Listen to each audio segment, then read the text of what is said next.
स्वरूप बिगड़ जाता है। अब सब एक दूसरे को देखने लगे, सोचते हैं कि कौन यहाँ असभ्य है। सब एक दूसरे का मुंह देख रहे हैं। दक्ष प्रजापति कहते हैं शंकर नहीं दिखाई दे रहा है क्या? किसने बुलाया है इसे? ये असभ्य है, सभ्य लोगों के बीच में बैठा हुआ है। किसने बुलाया है इसे? सभी को पता रहता है कि अगर कोई बड़ा आकर के प्रवेश करे तो उन्हें प्रणाम किया जाता है। शंकर को नहीं पता क्या? तो ऐसा कहते हुए दक्ष जो है भगवान शंकर का अपमान करते हैं। कहते हैं दिन रात भूत प्रेतों के साथ घूमने वाला सब भी कैसे रहेगा? सांप बिच्छू को अपना गहना बनाया हुआ है। ऐसे कोई होते हैं क्या? घूमते रहता है भूत प्रेतों के साथ। सभ्य व्यक्ति के ऐसे लक्षण नहीं है। अब सभी जितने भी देवता थे वो दक्ष को कहते हैं अरे ऐसा मत बोलो, कुछ भी कहो, है तो तुम्हारे दामाद ही। जब तुम अपनी बेटी का विवाह कर रहे थे तब तुम्हें ये सब ख्याल नहीं आया? दक्ष प्रजापति कहते अरे मैं कहाँ फंस गया, मैंने अपने पिताजी के बोलने पर अपनी बेटी जो परम सुंदरी और ये कहाँ बंदर जैसा मुख वाला, मैं विवाह क्यों करता? मैं तो ब्रह्मा जी के बोलने पर किया हूँ, अपने पिताजी के बोलने पर किया हूँ। तो यहाँ पर दक्ष जो है भगवान का अपमान करते हैं और अपमान करते हुए महादेव जी जो कि भोले भाले हैं, महादेव जी को कहते हैं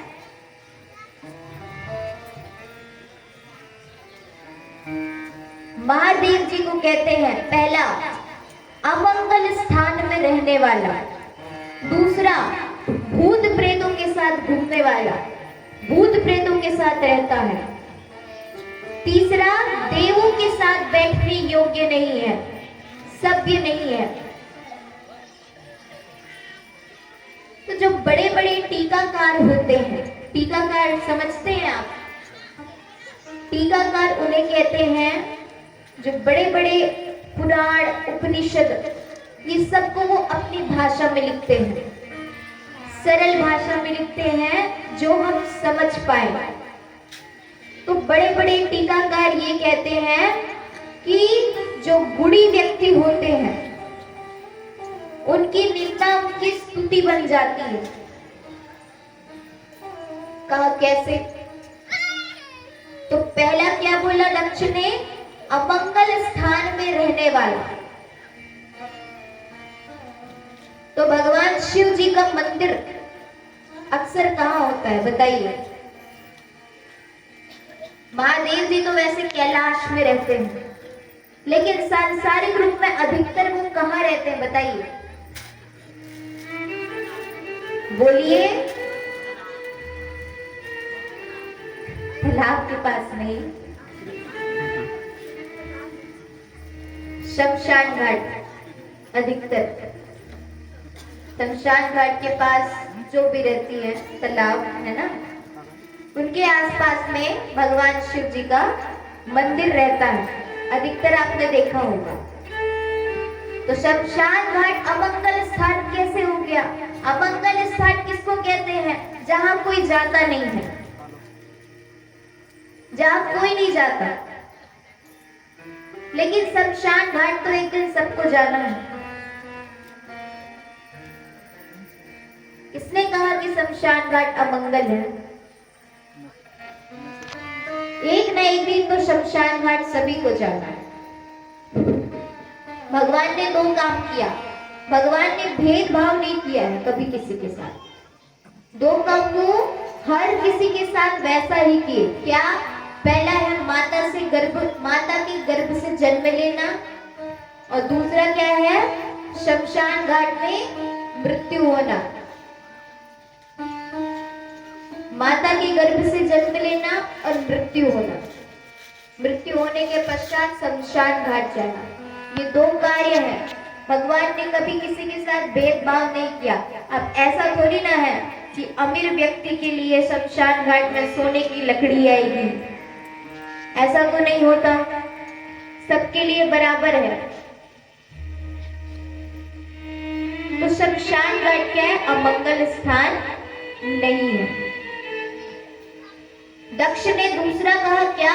भूत प्रेतों के साथ रहता है, भूत प्रेतों के साथ घूमता है। क्या गलत है घूमने में भूत प्रेतों के साथ? श्री रामचंद्र जी जो कि मर्यादा पुरुषोत्तम श्री राम है, वो तो मर्यादा पुरुषोत्तम है, 10 बजे उनके पट बंद हो जाते हैं, भूत प्रेत जा नहीं सकते उनके पास। फिर आते हैं हनुमान जी।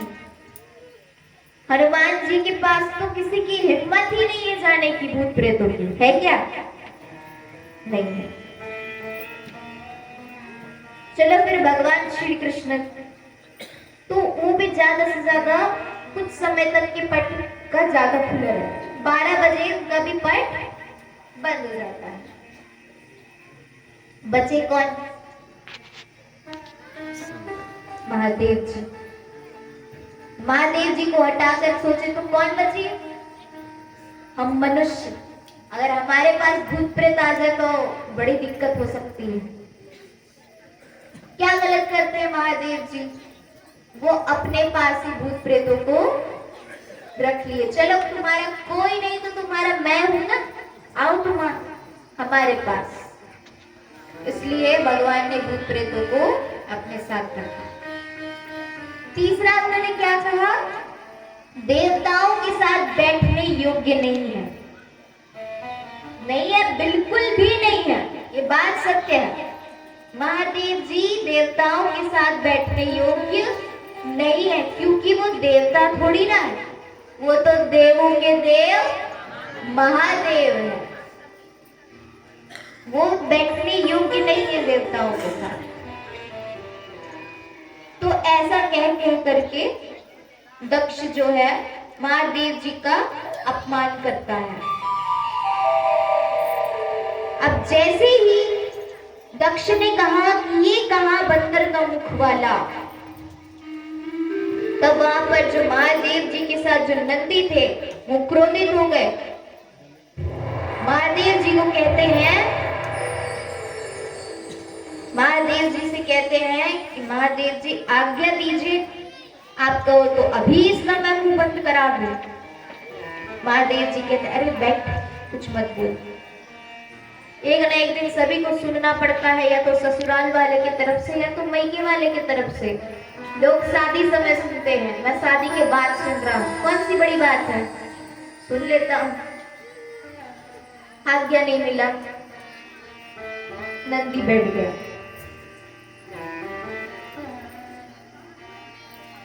अब फिर दक्ष जो है श्राप देता है, कहता है कि शिवगण पाखंडी हो जाए।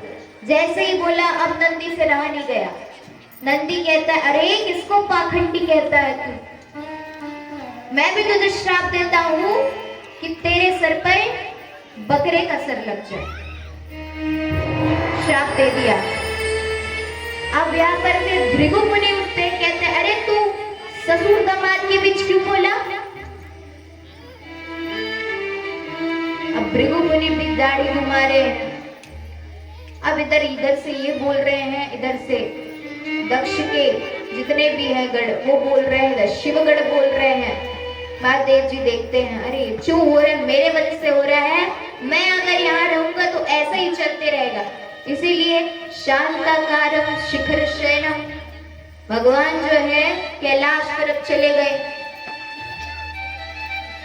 राम नाम जपते हुए वो कैलाश की ओर चले गए।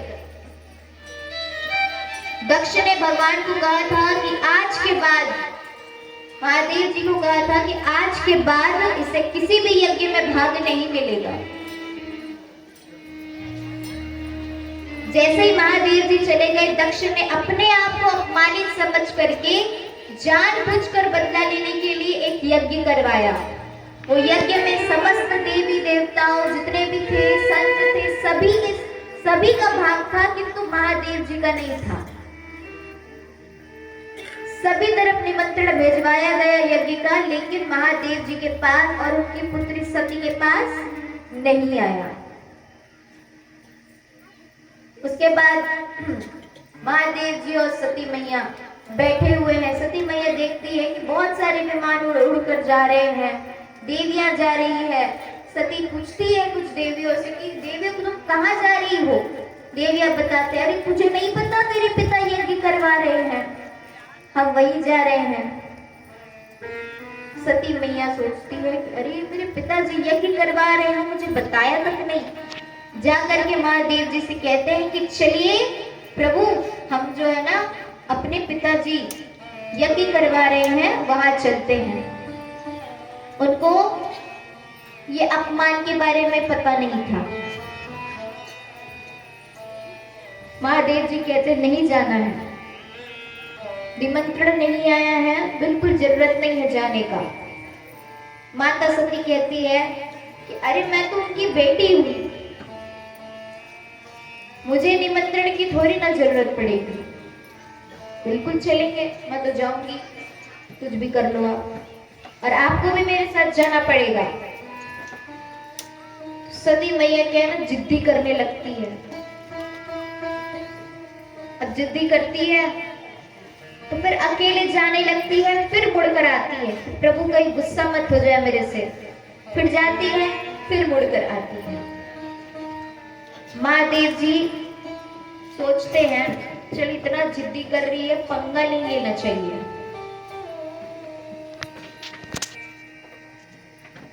कुछ नहीं बोल सकते हम नारी को, जो करना है करो। अब फिर सती मैया चले जाती है यज्ञ में।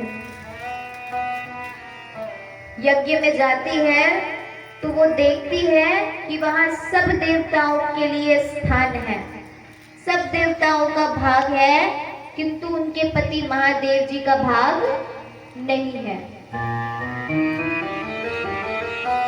ये देखकर उन्हें क्रोध आता है। और ये भी था कि जो दक्ष है उसने समस्त देवताओं को, सभी को ये कह दिया था कि अगर महादेव जी के परिवार से जो भी आएंगे उनसे बात नहीं करना है। इसलिए सती माता के साथ दुर्व्यवहार भी हुआ। केवल उनकी माता थी जो उन्हें प्रेम से हृदय से लगाई। सती माता ने जैसे देखा कि भाग नहीं है तो वह क्रोधित हो जाती है, और क्रोधित होकर के वह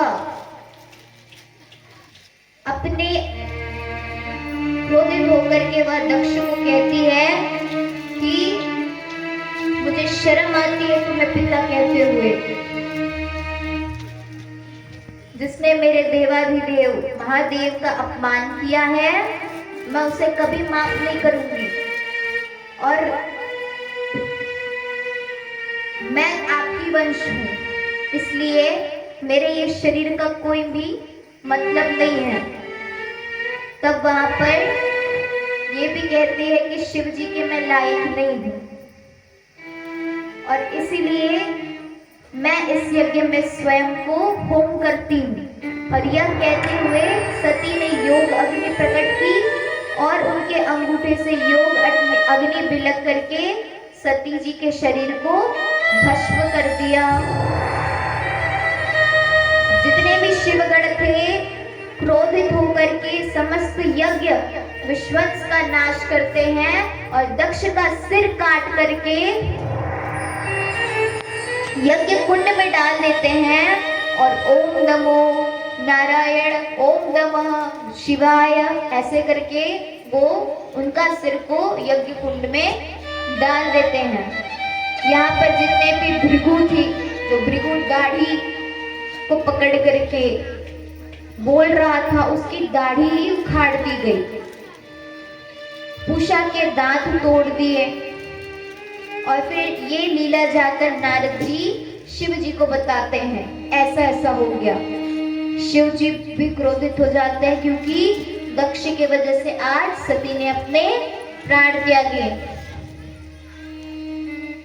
शिव जी वहां आते हैं और फिर शिव जी जो बकरे का सिर है वो दक्ष के सिर पर लगाया जाता है, क्योंकि जो बकरा है वो ब ब ब ऐसा करता है, तो उसमें म जोड़ दिए। तो भगवान क्या है, महादेव जी बहुत जल्दी प्रसन्न हो जाते हैं, मैंने आपको बताया। तो वो बम बम बम बन गया। तो दक्ष ने बम बम बम बम ऐसे कहा और शिव जी जो है प्रसन्न हो गए।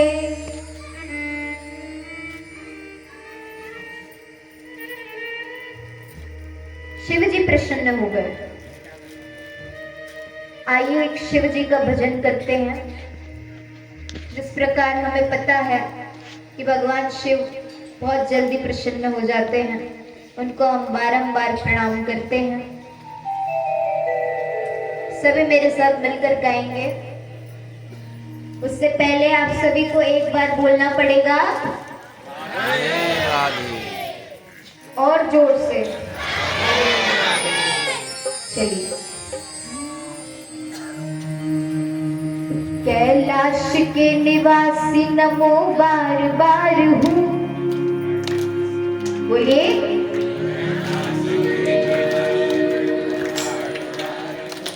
चलिए एक ना प्रतियोगिता, एक कंपटीशन करते हैं, ठीक है। A, B, C 3 ग्रुप है। जो ज्यादा अच्छा बोलेगा समझिए भगवान उनके साथ है, ठीक है। देखते हैं कहाँ से ज्यादा आवाज आती है। सबसे पहले ये जितने बैठे हुए माता है ऊपर वो बोलेंगे, कैलाश के निवासी नमो बार बार हूँ, बोलिए। आप लोग चुप रहे हैं। चलिए आप बोलिए, कैलाश के निवासी नमो बार बार हूँ, बोलिए।